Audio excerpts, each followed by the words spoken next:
Out to City Hall and are watching online right now. Really appreciate you joining us for the Thursday Mayor's Briefing. Now, summer is now officially in full swing, and it is a great time to get to know and help your neighbors. So today we have several topics to do just that. Saving water is a great way to help everyone. On Tuesday, the council voted to approve amendments to the city's drought response plan. Here to tell us more about those changes is Public Works and Utilities Director Gary Jansen. Thank you, Mayor. On Tuesday, City Council took action on making some adaptive changes to how our drought response plan is activated. The drought response plan that was approved in 2013 by the council at that time includes 4 stages. It's progressive restrictions on water use throughout those 4 stages to allow us to respond to and accommodate prolonged drought conditions and emergency water situations. So since that time, since 2013, right now the drought response plan requires that the city manager activate each step, each progressive step, based on a 12-month average level at Cheney. Cheney is one of our 2 main water supplies. Surface water is obviously affected more by long-term drought than the water that we have that we're able to use out of the aquaspeds. But each of those stages is activated by the city manager based on a 12-month average level. We entered stage 1 of the drought response plan in January of 2023 based on the level at that time.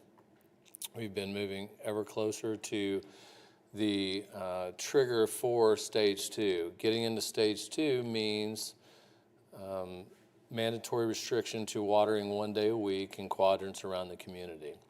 As we are getting closer to that, since we've been in stage 1, which encourages voluntary conservation, we have seen some improvements. We've done a lot on the city side. We have a pretty robust internal conservation plan across all of our facilities. Everything that we do, we've got an internal conservation team that works closely together on ways to save water. That's something that I talked to the council, city council about on Tuesday. So I think we have moved in a really good direction for the organization and across the community, showing what can be done for conservation.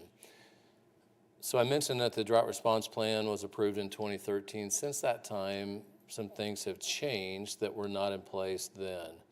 We have a new water treatment plant getting ready to come online next spring that really makes a big difference in how we can approach drought response and resiliency. Right now, we treat a mixture of surface water and groundwater, but there's some limitations on that based on how our current water treatment plant operates. The new plant will have a lot more flexibility and variability. In fact, it could, if needed, treat up to 100% groundwater at a time. That makes a big, big difference when we're trying to protect the supply that is in Cheney. Cheney's been a victim. The declining levels at Cheney has been mostly because of the lack of precipitation in the basin and in the area. Right now that's continuing. Even with the recent rains that we've seen, there's not a lot that's happening up there. So the best thing all of us can do at this point then is voluntary conservation. So we asked the city council on Tuesday to change how the city manager looks at and makes the decision to activate the subsequent stages, to consider things like our new water treatment plant, to consider things, what we've done for conservation, to look at water use, to look at climate conditions and weather forecasts. So we rolled all of that together. City council did approve a revision to the ordinance that does not take us from one stage to the next just based on the Cheney level only. We think this will give us an opportunity to review data, to look at forecasts again, to see what is going on. We have seen some incremental decreases in water use from this time last year, especially internal within the organization.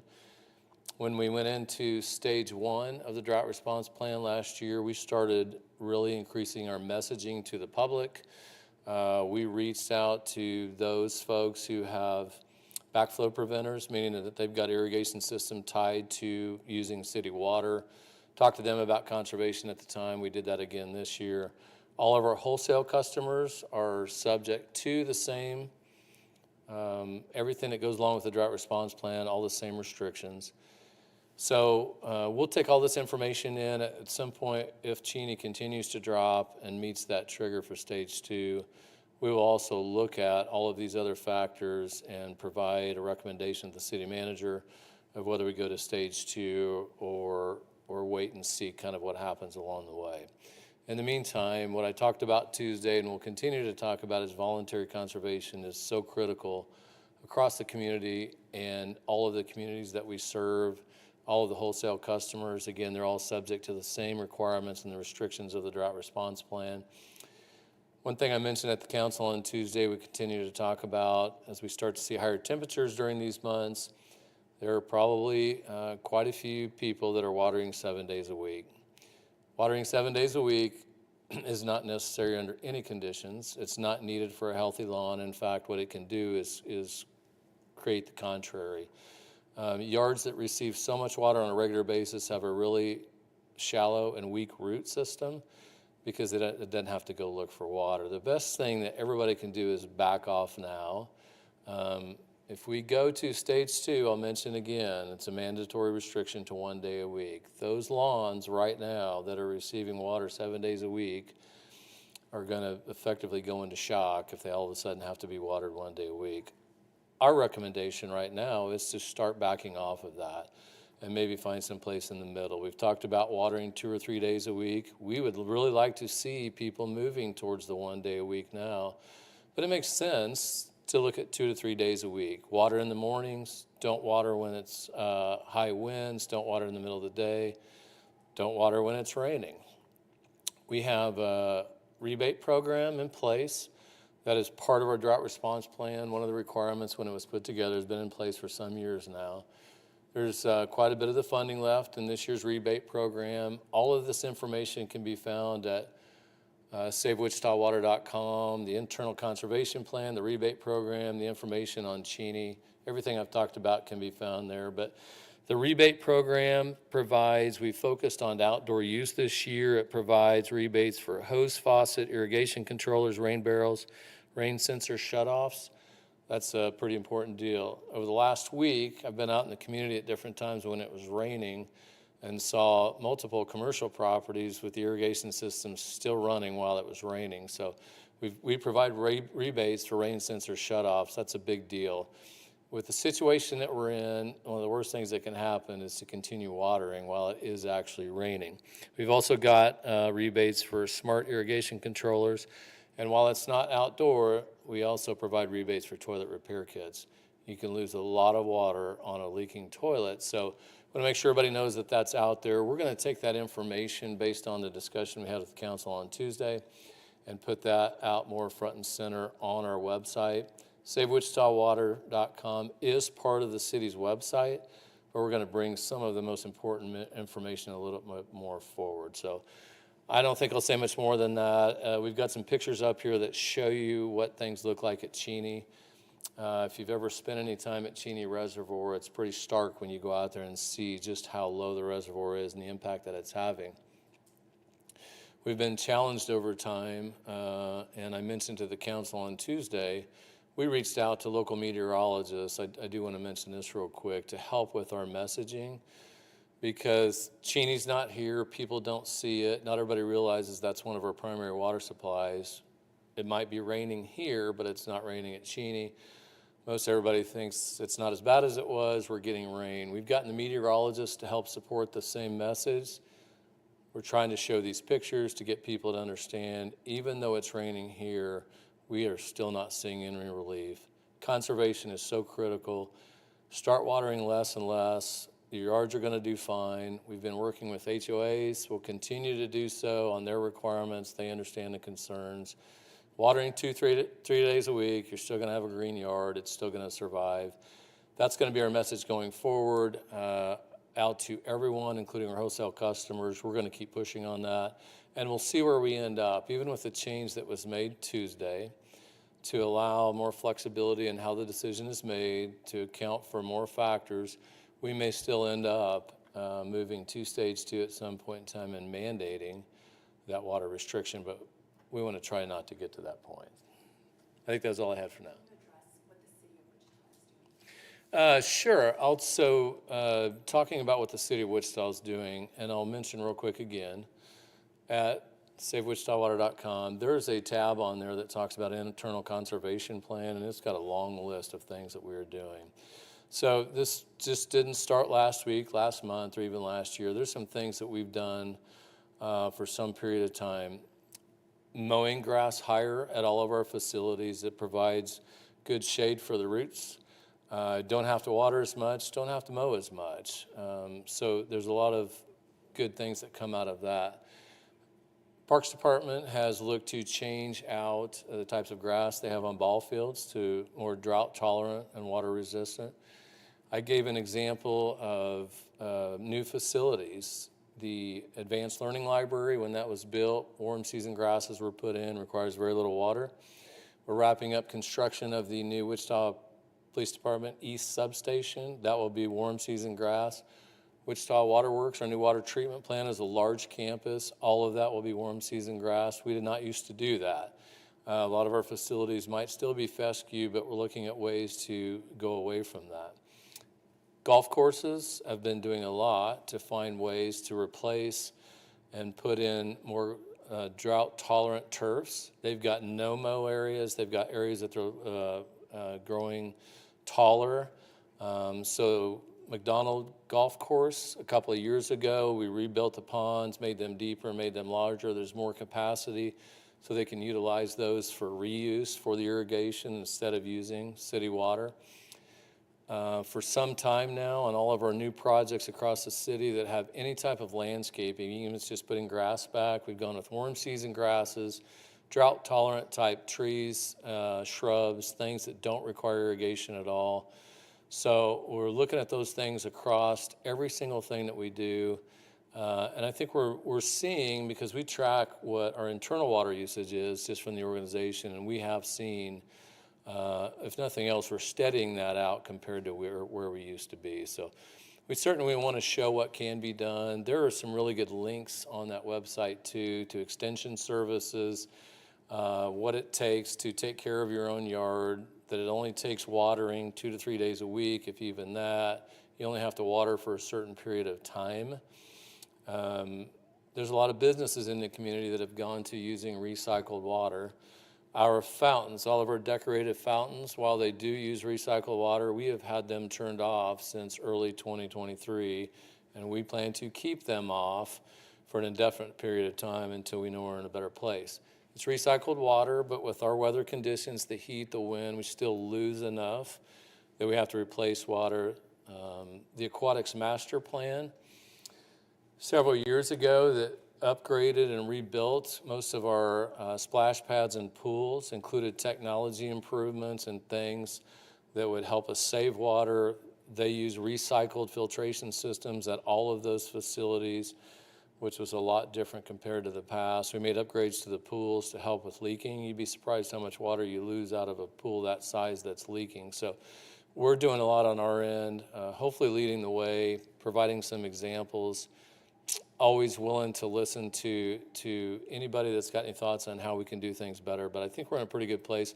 We're going to keep moving forward. I mentioned to the City Council that the drought in 2013 was effectively ended by one large rain event.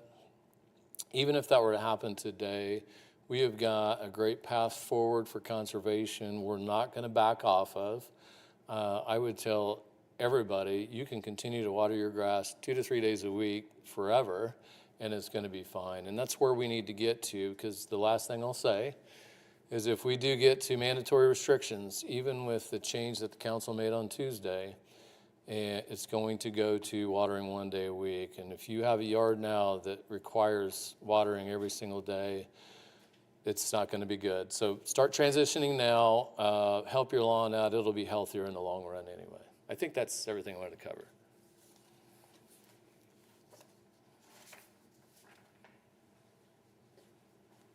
Thank you again, Gary. Really appreciate, again, the message is right now we're still in stage 1, which is voluntary conservation, and we really want to encourage community to, again, think about the tips and ideas that the City of Wichita has put forth that you can find at savewichitawater.com. Well, as we're talking about water, now we're going to talk about fires, but in a positive way. That's the 4th of July. Fireworks season is just a few days away, and we want to remind you that shooting fireworks is allowed from 10 a.m. to midnight, starting on June 27th through July 5th. Now, aerial fireworks can now be sold inside city limit of Wichita, and those can be set off from July 3rd to July 5th. It's important to remember how fireworks may affect your pets. And here to tell us more about that effect is Jordan with the Kansas Humane Society and a friend named Dog.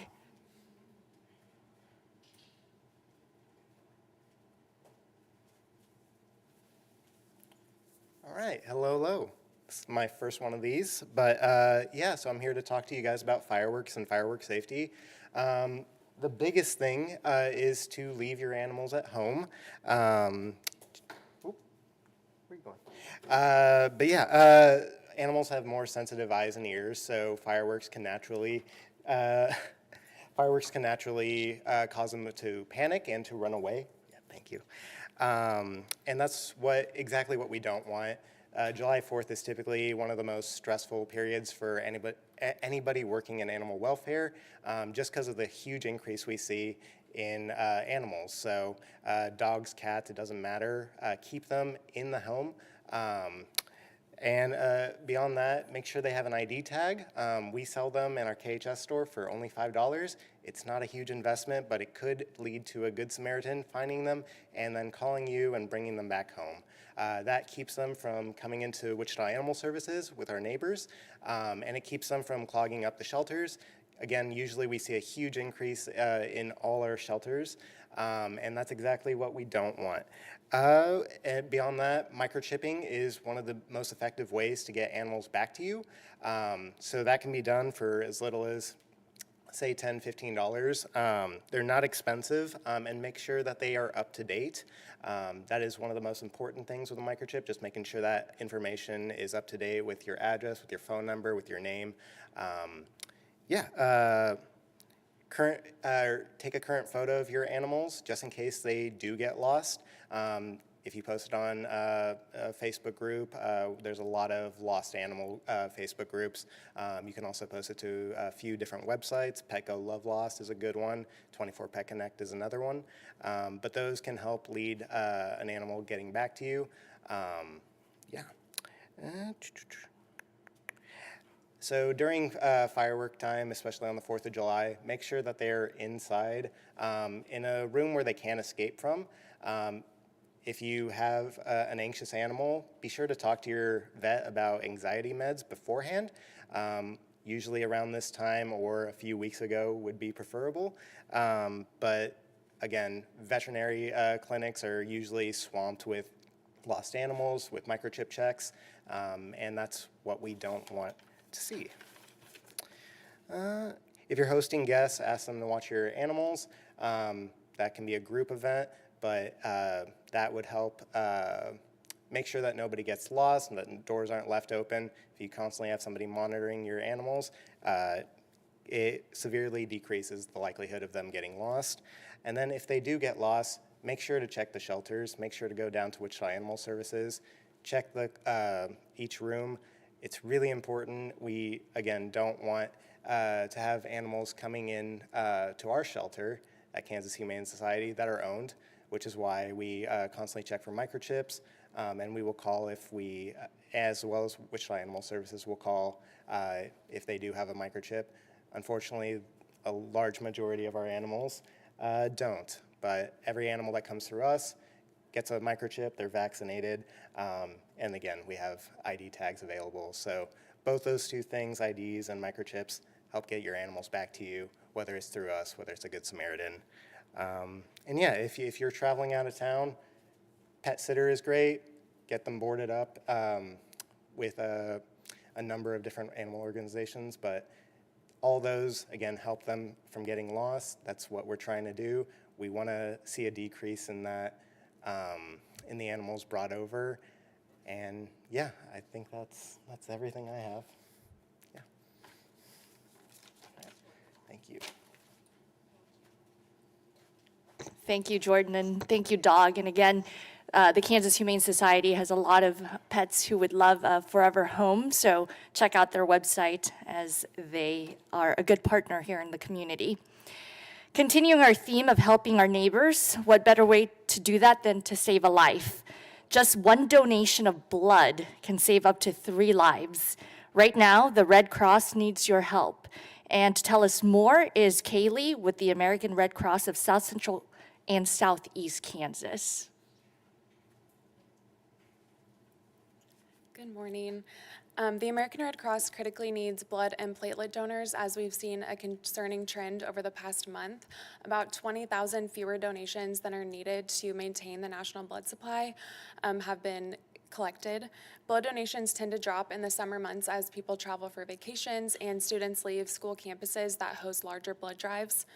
As the busy season begins, we're counting on donors to roll up their sleeves and give that life-saving blood to ensure patients have the vital care that they need. We're inviting all of you to come donate blood at our community blood drive, Red, White, and U. It's June 30th, July 1st, and July 2nd at the Sedgwick County Extension Office. All presenting donors will receive a Red Cross t-shirt, a ticket to the Sedgwick County Zoo, as well as a Red Cross umbrella while supplies last. You can sign up for that drive by visiting redcrossblood.org, visiting or downloading the Red Cross Blood Donor app, and calling 1-800-RED-CROSS. And while we're talking about summer, also want to plug our partnership with City of Wichita for swim lesson scholarships on a first come, first serve basis for students on free and reduced lunch from USD 259. We're offering swim lesson scholarships. It will cover $35 of the $40 fee per child, and it's available at Ailey, Orchard, McAfee, and Manissa pools. And more information about that is available on the city's website. Thank you. Thank you again to the Red Cross for helping us with that information. And we do have a couple of blood drives every few months right here at City Hall. We would like to encourage everyone to go out and give blood if you can.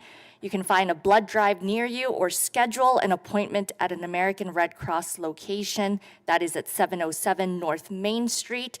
Again, to learn more, visit redcrossblood.org.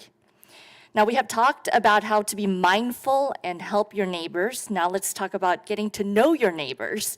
Neighborhood Night Out is on Tuesday, August 13th of this year. Here to tell us more about how you can participate is Community Service Representative for District 2 and 5, Teresa Veazey. Thank you, Mayor. One of my roles here at the city is to serve as coordinator for Neighborhood Night Out, which you heard will be Tuesday, August 13. And I have a question. Do you know your neighbors? Do you know who lives right next door or across the street? Neighborhood Night Out is an opportunity for you to get to know the people in your neighborhood, in your apartment complex, or in your community. Wichita's Neighborhood Night Out is a great opportunity for Wichita police officers, Wichita firefighters, the mayor, and city council members to come out and greet everyone. Register your party at wichita.gov/NNO, and I'll share your party time and location with officers, firefighters, and city representatives. So they have the opportunity to come out, greet everyone, learn more about you and your neighborhood. And the size of the party doesn't matter. Whether you have 10 attendees or 100 attendees, we at the city are happy to visit parties of all sizes. Now, organizing your block party for Neighborhood Night Out does not have to be complicated, and you don't need to be a professional event planner to make the evening special for everyone on your block. Consider having an old-fashioned ice cream social with just ice cream and your favorite toppings. Plan a neighborhood cookout and coordinate with your neighbors who will bring the hot dogs, the buns, the plates, the ketchup and mustard. Just take the time this night to simply plan an event and give people the opportunity to come together. You can be the community catalyst. You can become the driver of an effort to get people to know one another. You can be the reason why people who live on the same block for years but have never met can come together on one night in August and have conversations. If you're ready to register your party for Neighborhood Night Out, which you can do by going to wichita.gov/NNO, I and other city representatives can help you with some of the logistics. If you would like to close off your street to make room for your party, the Wichita Police Department can help you with a street closure request. Our Park and Recreation Department can deliver street barricades free of charge to help you have that party on your block. And if you decide you want to have everybody meet at a local city park, let us know, and you have the opportunity to have that park free of charge by registering your party with the city. Again, that website address is wichita.gov/NNO. And I hope to see you and your neighbors at Neighborhood Night Out on August 13th. Thank you. Thank you, Teresa. And that is one of the most community building events that we as council members and mayor enjoy going around on. So again, ours in Wichita is a different date than the National Neighborhood Night Out, because we have the primary elections on the day of the national one. So again, the Wichita one will be held on Tuesday, August 13th. And again, more information at wichita.gov/NNO. The City of Wichita Municipal Court is hosting a series of special walk-in dockets next week. Here to tell us more is Chief Probation Officer for Municipal Court, Courtney Carpenter.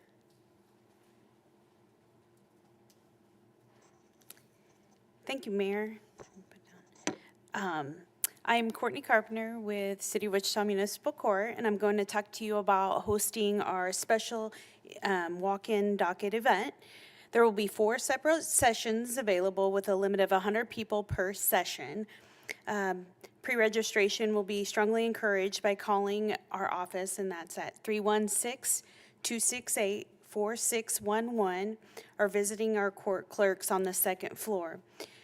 By signing up for the walk-in docket, this will help if you have an outstanding warrant or something that you missed and you need to talk to a judge about. You have to be present or the warrant will not be removed. So you have to attend the session in order for the warrant to be removed. Our sessions are going to be June 25th, 9 to noon, but you must be signed up prior to 8 a.m. on Tuesday. June 25th from 1 to 3, and you need to be signed up prior to 12 p.m. on the 25th as well. Wednesday, June 26th, again from 9 to noon, and need to be signed up prior to 8 a.m. And then Wednesday from 1 to 3, and signed up before noon on Wednesday as well. This will be held here at City Hall. You will check in on the 2nd floor of the city building at 455 North Main in the court clerk's office. And then they will get your court information and get what they need to get your docket ready to go up to court for the next, for your court appearance. Again, you can call 268-4611 or just come in and talk to the court clerks and they'll get you signed up for one of the dates. And like I said, you have to be present in order for your warrant to be taken care of. And if you're not sure if you have a warrant, please call that number as well and double check and make sure that you have a warrant.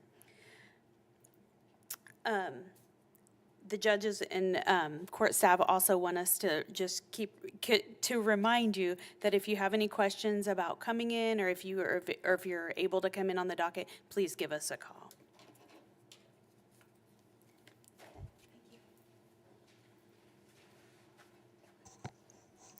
Thank you again, Courtney. Just a reminder about being a good neighbor, I am going to show you an event that's happening tonight. So the City of Wichita wants to be a good neighbor here in the city, and this is why we're holding the 2nd public meeting tonight to discuss the potential plans to locate the multi-agency navigation center at the former Park Elementary School building. The meeting is tonight at 6 o'clock to 8 o'clock at the Advanced Learning Library. We encourage everyone to visit www.wichita.gov/MAC. You can also see that on your screen right now. There you can find more information, sign up for email updates, as well as provide additional feedback regarding the Multi-Agency Navigation Center. Now, the historic Cowtown Wichita Board of Trustees is hosting Cowboys and Cocktails, which is an adults-only fundraiser this upcoming Saturday. Guests will enjoy an evening filled with Western-themed entertainment, delicious food and drinks, raffles and games, with all the proceeds going to support the Old Cowtown Museum volunteer and education programs. The Diamond W Wranglers will perform, along with the Saloon Girls and Gunfighters. You can learn more at oldcowtown.org. And next, we have Councilmember Brandon Johnson, who has a special message to tell us about regarding an event that's happening this upcoming Saturday called Unity in the Community.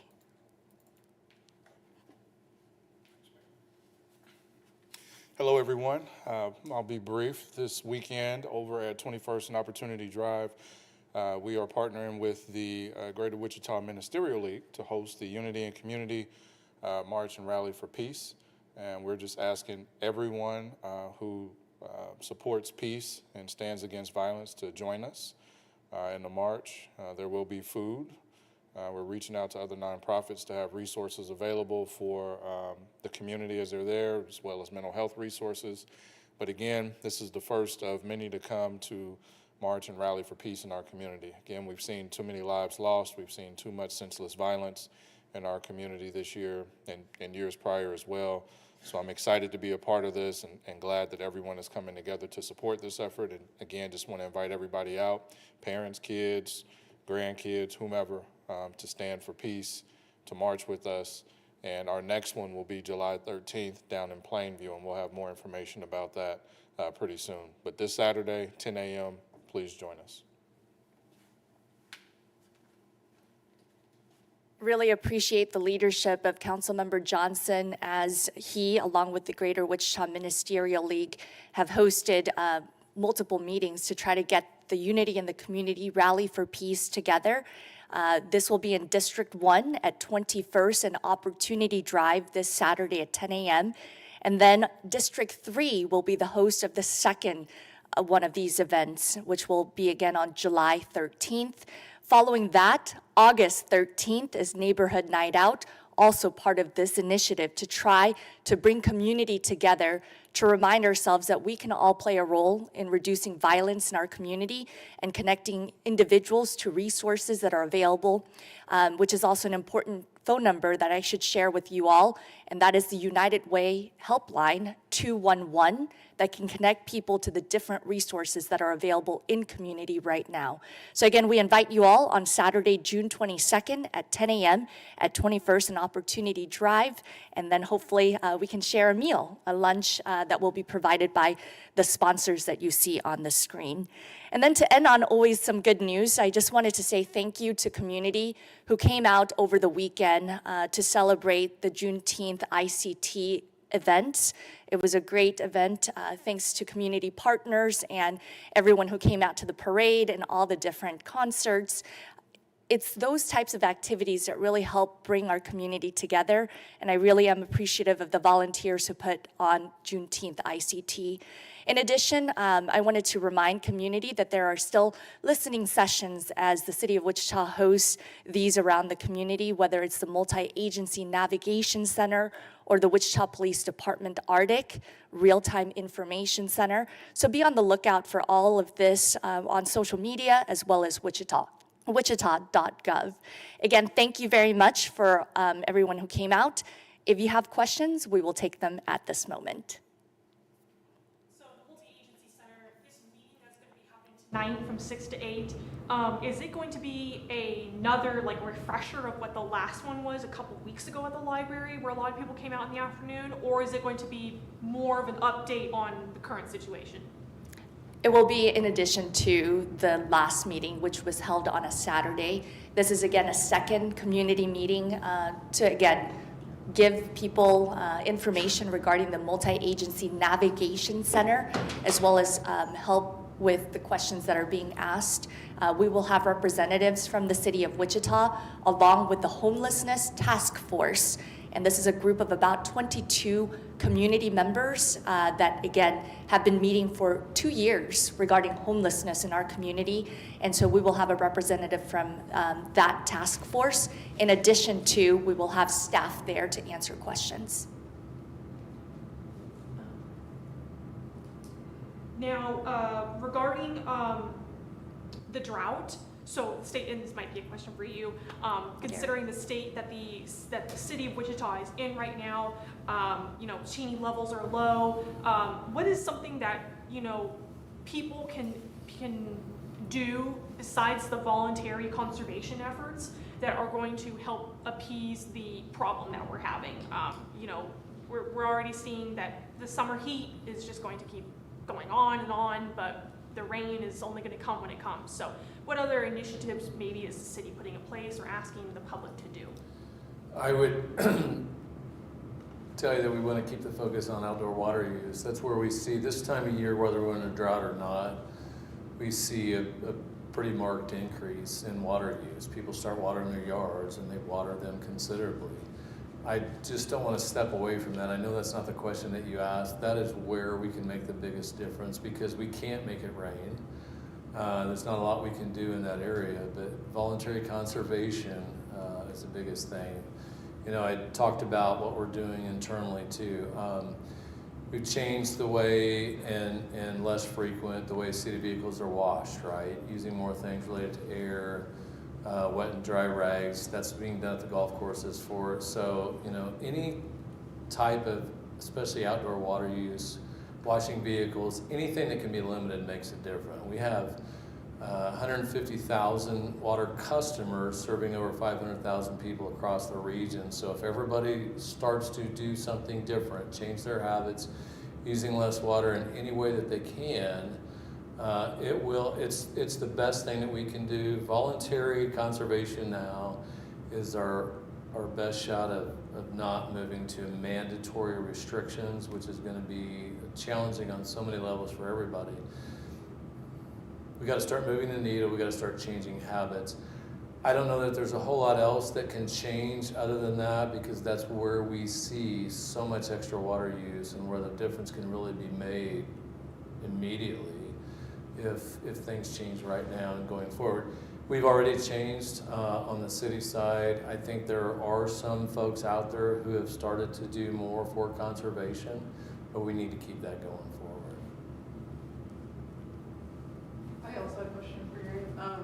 Do you think that efforts like voluntary conservation are something that the community is going to have to get used to over the next couple of years? I think so. Our goal would be, I mentioned this before and I would say it again, even if we got a rain event in the next week that got us into a better place and built Cheney back up, we need to try not to get to this point again, right? I mentioned our new water treatment plant that'll be online sometime next year. It provides a lot more flexibility for us. It provides so many features to help with drought resiliency. The best thing we can do is to start going in a different direction and stay doing that. A question came up on Tuesday about sod companies, right, that grow sod, sell sod. Good business, and it's exempt during certain stages because they use water as one of their primary activities. What happens then if you've got cool season grasses, most of the yards in Wichita are fescue, for those to be put in and to get going right up front, they're going to need a lot of water for a period of time. One of the things I mentioned is maybe changing that dynamic. Some communities in warmer climates have gone to all warm season grasses. So much less water use overall. If you look at the number of residential properties in Wichita that have fescue grass, that by itself could make a huge difference. So I think we have to keep this to the forefront. We've got to be good leaders on our side as the organization to keep doing that and not, if we get a bunch of rain, not go back to where we were, so that maybe this conversation becomes a little bit easier next time. One more question. So at what stage in the drought in the city of Wichita would there be measures put in place at splash pads and city pools? I think probably at around stage 3 is when we get to 50%. I might mention again, city pools and splash pads are on a recycling filtration system.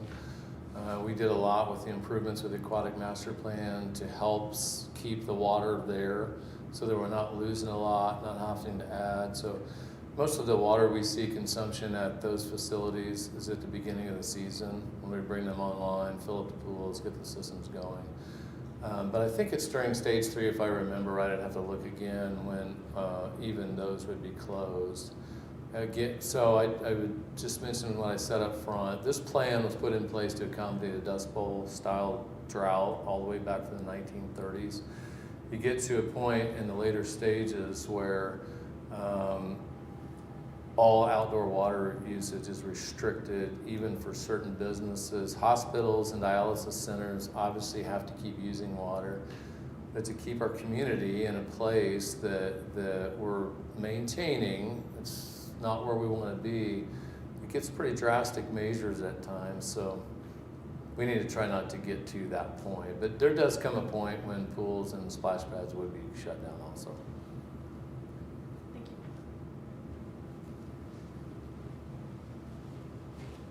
Thank you again for attending the Thursday Mayor's Briefing. Stay cool and enjoy yourselves out in community.